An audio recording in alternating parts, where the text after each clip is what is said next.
Hi, Thomas. Gosh, this is a great letter you wrote. Really the truth, as I understand it, resonated with me.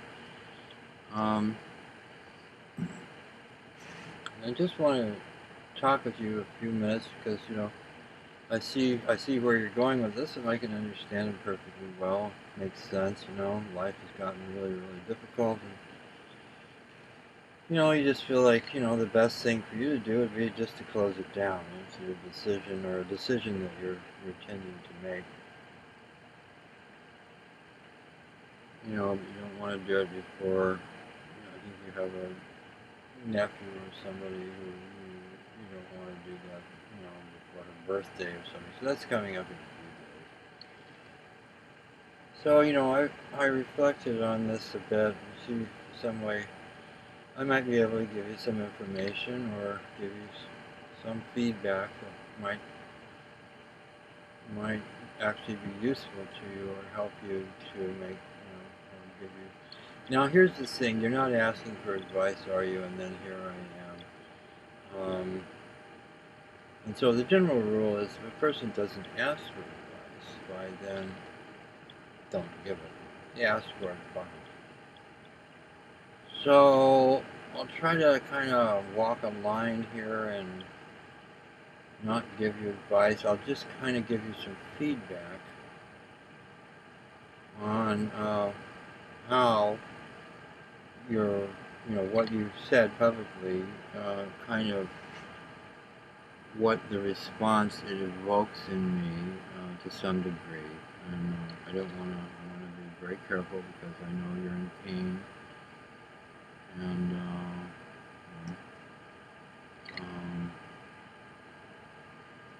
and if I do make mistakes and I do disturb you in some way, please forgive me because I really don't want to do that and apologize about that. So here's the thing.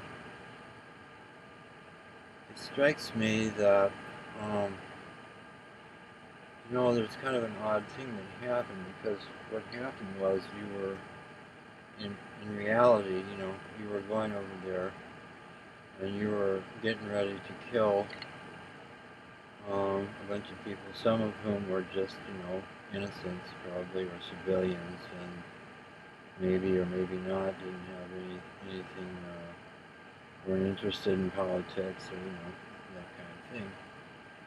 And so what happened to you was that instead of you inflicting, having the burden which many of your fellow soldiers who feel things, have and have great problems with, as I've heard, instead of you going and harming some other people somewhere, and then having to live with that. Because it's interesting, isn't it, that despite all of your pain and everything that you've gone through, one of the things that you don't have to concern yourself with is you don't have to live with the fact that you killed or harmed, to say, whatever, disabled forever, for their life, some other human being. So instead of that happening, you got that put on you. You got harmed before you could harm anybody else. And so instead of having to live with harming someone else, you have to live with the fact that you got harmed. So I would think, knowing what I know and having the experience in life that I had, because that it's um, um, you know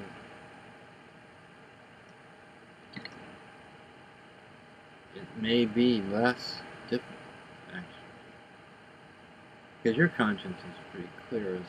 I mean, you were a young man, you didn't know much, and you wanted to help your country. Those are noble things to do. Um, so your conscience is clear, is it not? That's it. That's a wonderful thing. It's a wonderful thing to know that you haven't harmed, you haven't killed another human being. Once you cross that line and you kill another human being, or you're a party to that, that's a burden which in many of us is just impossible to bear. You can't get over it. I mean, it's done. You can't get it back. What are you going to do? What can you do that will, rectify that? I mean, that's a tough burden. That's a tough agony to have. So at least you don't have that. So you can be grateful, if I may say. And be grateful that you're not carrying that burden. Now, the other question that I want to address just very briefly. I know you're an atheist. In other words, you've decided that there is no God, and lots of people have decided that, and the scientists are very adamant and vocal about that kind of thing these days. Many of them. It's interesting because scientists actually have no spiritual experience to speak of, obviously, and they're not really experts in religion. They're experts in the material world, but they seem to feel they blur it. So they seem to think that an area where they have no experience and no expertise in is an area that they can just talk about with great authority. Which you want to question things, there's a thing you can question, because what do they know? There's a little book that Betty Yeadie wrote called Embraced by the Light, where she talks about what happened to her when she almost died. She had a hysterectomy and she went out. So she had a spiritual experience. She went somewhere outside of her body, and she had a great time, and she saw how real that.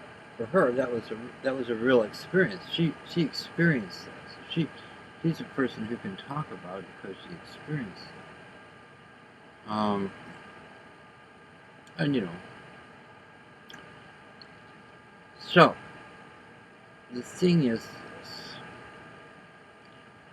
Obviously, it's pretty obvious that you had, or if you have had, you're not aware of them, or you're not thinking about them. You haven't had any spiritual experiences,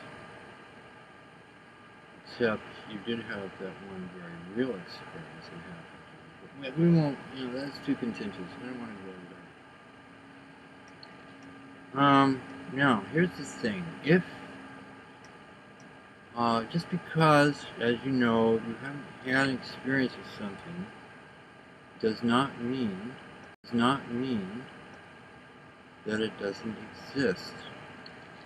For instance, one of the things that many of us find is that before you have children, you view the world in a certain way, and you really can't quite understand those silly people that have kids and how they carry them. A lot of times you have a different point of view. It's a harder point of view, and it's a whole different outlook when you don't have children.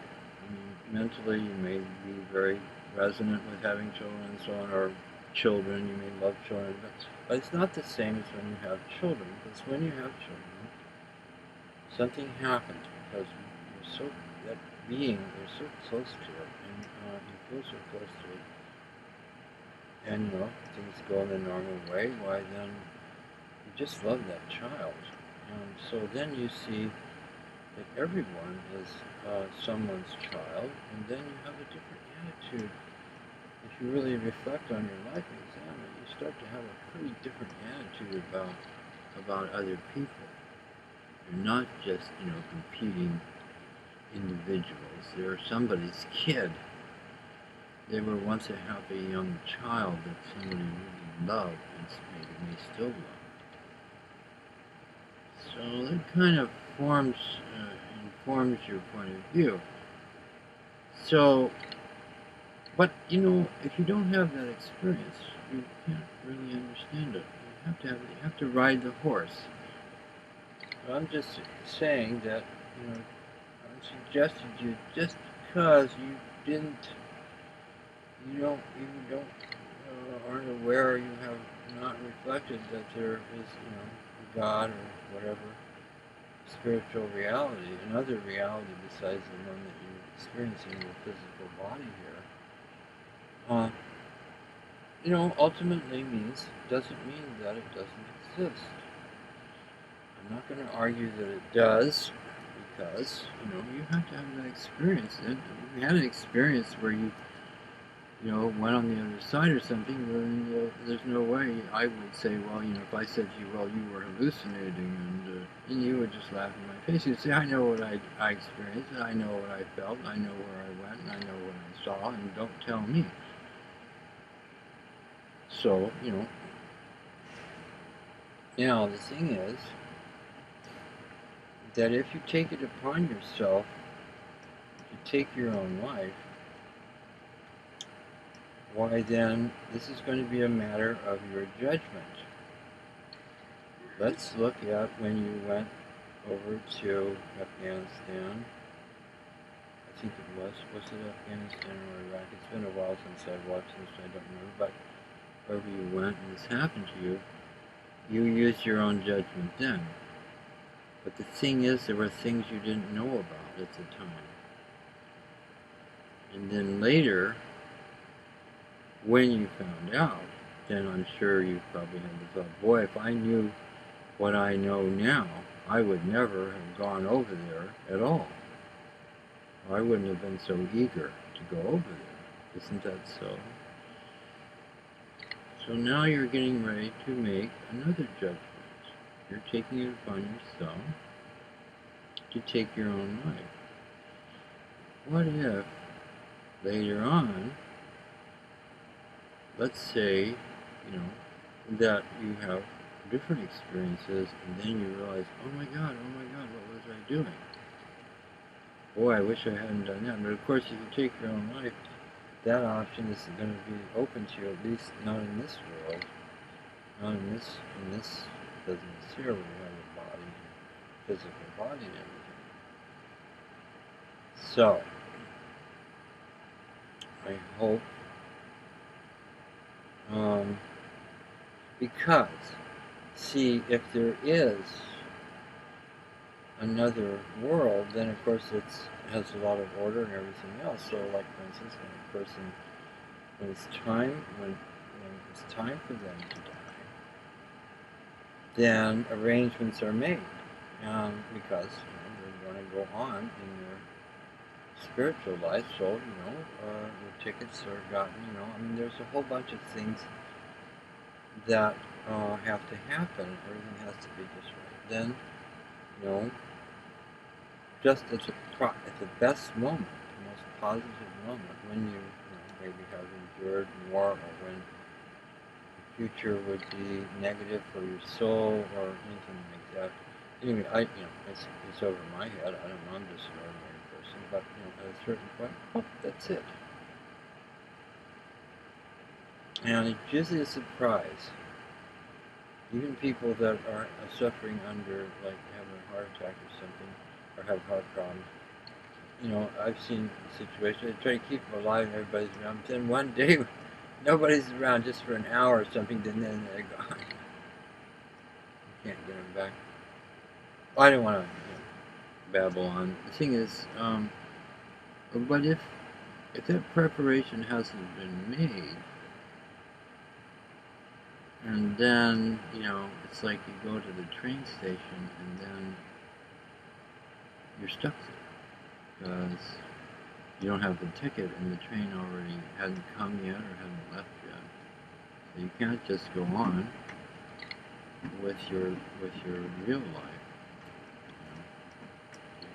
your life as a being, which you may not feel you have a being. I don't know what you feel. But anyway, so then, there's some pretty terrifying stories about. Too far with that, but there are stories, and good stories about people that took their own life and they get stuck. There hadn't been a place made for them, and honestly, I couldn't say from my own experience completely whether that's true or not. And I'm not going to go into my experience because it wouldn't interest you.